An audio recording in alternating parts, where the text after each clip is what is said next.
Yes, I've been around the thoroughbred horse racing since the late 80s.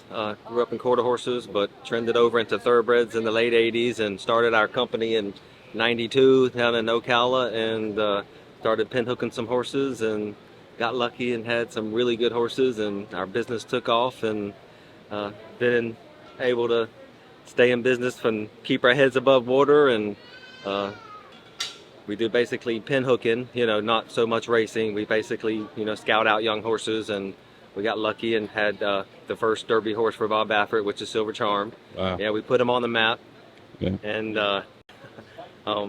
just been able to have some good horses over the years. And we don't buy tons of horses. We buy a handful of horses that are pretty much boutique, kind of a stable, and try to just get as many graded stakes horses as we can out there, and that's what keeps your business going. And we got lucky this past year and sold Taba, who was second in the Haskell and won the Santa Anita Derby, and just keep trucking along and making as many nice horses as we can. When you at the sales, right? What you look for in the horse? Like when the pedigree is there, everything is there for you, right? We're big pedigree people. We gotta have, we like pedigree, but it's got to be the horse, But we first and foremost we start with, we've always been big pedigree. We were buying, Stormcats. We want pedigree, but it's got to have the physical too. Yeah. And you can live with some stuff if that horse just grabs you and says, I'm a racehorse and it's got all the right parts. Favorite moment of all time in horse racing for you?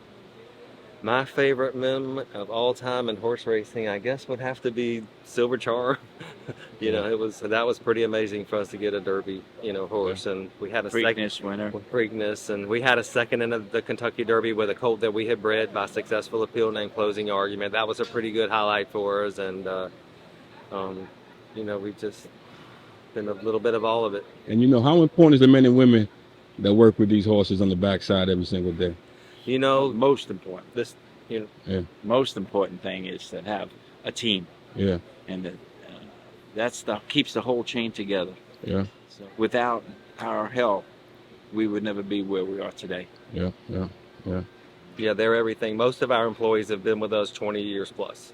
Yeah. We keep the same crew. Even 30 years we have. Yeah, we keep the same crew all the time. The people on the backside are this is the backbone to the industry. I'm gonna ask both of you, right? Who's the best jockey you ever seen ride a horse? Who wanna go For first? me, Mike Smith. Mike Smith. Yeah. Why Mike?